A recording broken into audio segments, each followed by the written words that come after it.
All right. So, uh, you sent over this really interesting stuff about how the North American power grid is kept safe. Mm-hmm. And, it's something we all depend on, but we never really think about it unless the lights go out. Yeah, and that's exactly why it's so crucial. Right. We're talking about NERC CIP, Okay. the North American Electric Reliability Corporation, Critical Infrastructure Protection Standards. Okay. These standards are really the backbone of keeping our power grids secure, Hmm. and they cover a lot more than you might think. So break that down a little bit for us. Sure. Um, what exactly does NERC CIP cover, and why is it so important now? Well, it isn't just about cybersecurity, though. That's a huge part of it. Right. It's really about ensuring that the power grid can withstand all sorts of threats, Okay. physical attacks, Yeah. natural disasters, Right. equipment failures, you name it. Okay. And you have to remember, this is the system that powers our hospitals, Right. our businesses, our homes. It's the lifeblood of modern society. So it's not just about preventing attacks. Yeah. It's about making it resilient to those things. Absolutely. You're thinking about this the right way. Okay. It's about building a system that can bounce back even if something goes wrong. And the stakes couldn't be higher. Okay. Imagine a widespread, prolonged power outage. Yeah. We're talking about economic disruption Yeah. on a massive scale, Right. not to mention the risks to public health and safety. Oh, yeah. Yeah. Big time. Yeah. The source material mentions that NERC CIP was first introduced back in 2006. Yeah. So has it changed much since then? Oh, it's had to. Okay. Think about how much the threat landscape has changed in just the past few years. The rise of sophisticated cyber attacks, the growing interconnectedness of our infrastructure. Yeah. These are all factors that have forced NERC CIP to adapt and evolve. Okay. And that constant evolution is one of its strengths. So how does it actually work? What are some specific things that energy companies have to do to comply? The source material lays out 9 key categories of standards, Okay. which we can think of as the 9 pillars of protection. Okay. They cover everything from cybersecurity policies and procedures to physical security measures, Okay. personnel training, Right. and even recovery plans in case something does go wrong. Oh, wow. So give us a concrete example. Sure. What's one specific security measure a power company might implement under NERC CIP? Okay, let's take cybersecurity policies. Okay. You've probably heard of two-factor authentication, right? Oh, yeah. Where you need not just a password, but also a code from your phone Right. to log into something sensitive. Right. Power companies are required to have strong access controls like this to prevent unauthorized access to critical systems. Makes sense. It's all about layers of security. Okay. But these 9 categories you mentioned, Yes, that seems pretty broad. it is. Who exactly has to follow these rules? It's not just power plants. Okay. We're talking about any organization involved in the bulk electric system. Okay. That includes utility companies, transmission operators, Okay. even certain trading companies. Wow. Basically, if you touch the grid, Uh-huh. you've got to play by the rules. And what happens if they don't? What are the consequences? The penalties can be pretty severe. Okay. We're talking about fines of up to $1 million per violation per day. Wow. And that's not even considering the reputational damage Yeah. and potential loss of customer trust that can come with a security breach. So NERC CIP is serious business. It is. We've established that. Yeah. I have to admit, it sounds a bit overwhelming. I understand why you'd say that. Yeah. But one of the interesting things about NERC CIP Okay. is that it mandates both cybersecurity and physical security measures. Got it. We'll dive into that more later. Okay. But it highlights how crucial it is to protect the power grid from attacks. Both virtual and in the real world. So both sides? Yes. Okay. Interesting. Yeah.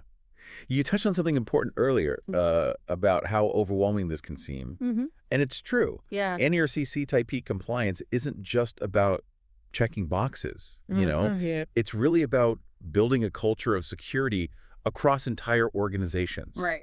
And that can be a real challenge. Especially when you think about how fast technology changes. Yeah. I mean, it seems like a constant game of catch-up. That's right. And that's one of the key takeaways from the source material. Okay. NERC CIP isn't static.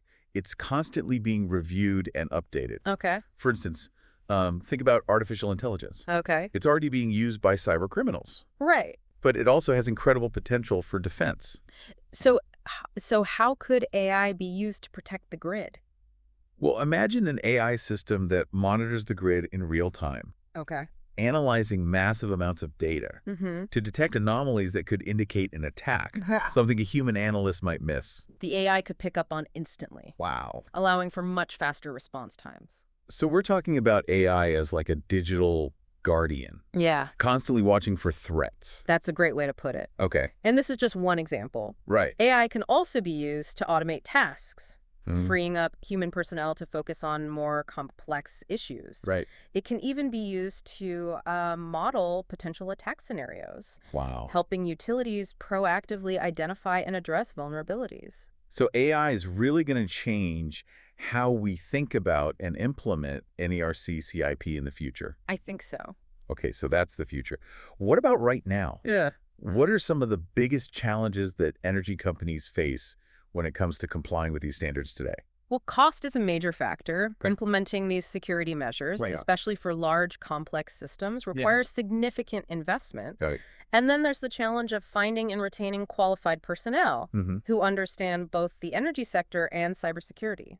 Right, it's kind of a niche field. Precisely. Yeah. But it's not just about technology and resources. Okay. One of the biggest hurdles is simply the complexity of the systems involved. Right. We're talking about a vast network of interconnected components, Mm-hmm. and ensuring security across this entire landscape Yeah.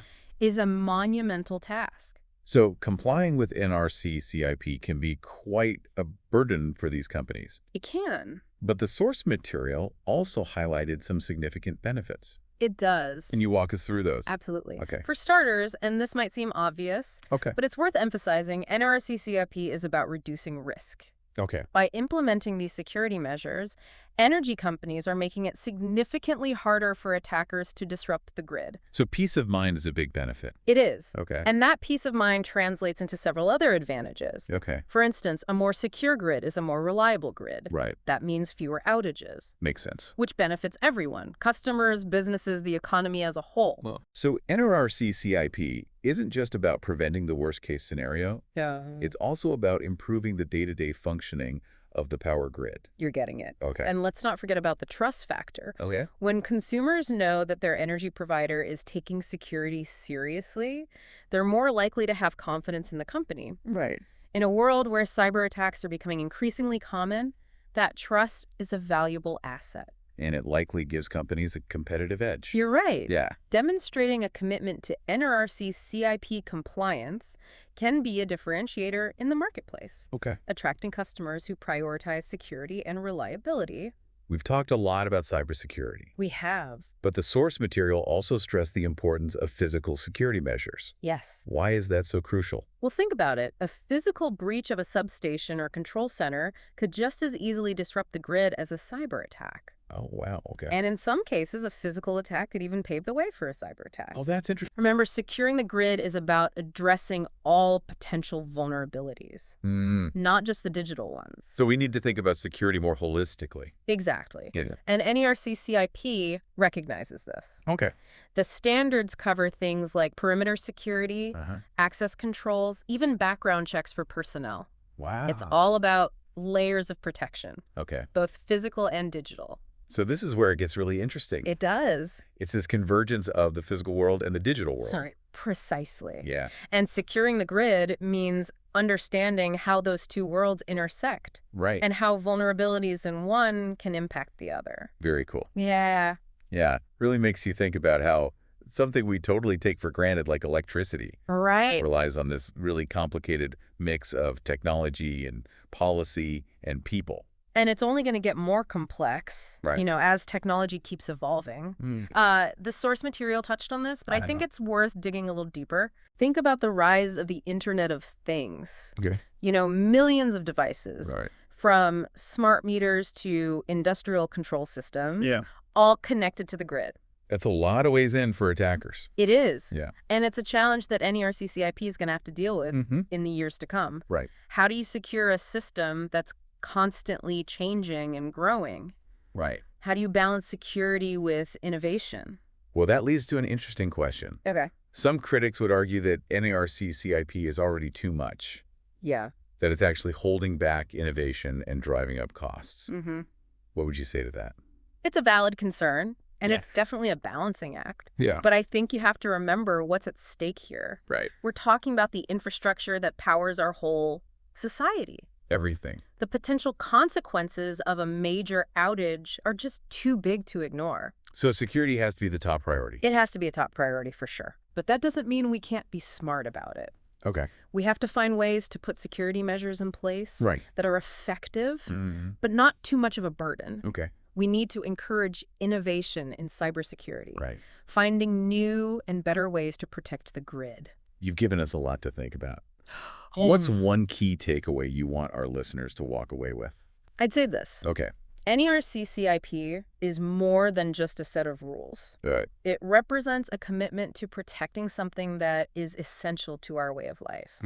It's about keeping the lights on, yes. Right. But it's also about making sure our economy is stable, our communities are safe, and ultimately our future is secure. So it's about everyone working together, not just energy companies. We all benefit from a reliable power grid. Right. And we all have a role to play in keeping it safe. Okay. Whether it's staying informed about cyber threats, supporting policies that make the grid more resilient, or just thinking about how much energy we use. Right. Every little bit helps. Well, we've definitely covered a lot of ground in this deep dive into NERC CIP. We have.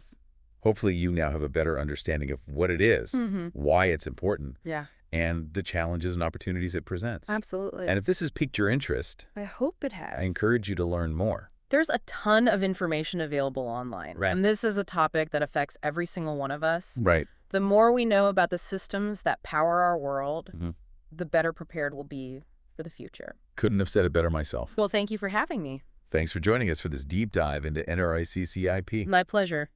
Until next time, stay curious, stay informed, and stay powered up.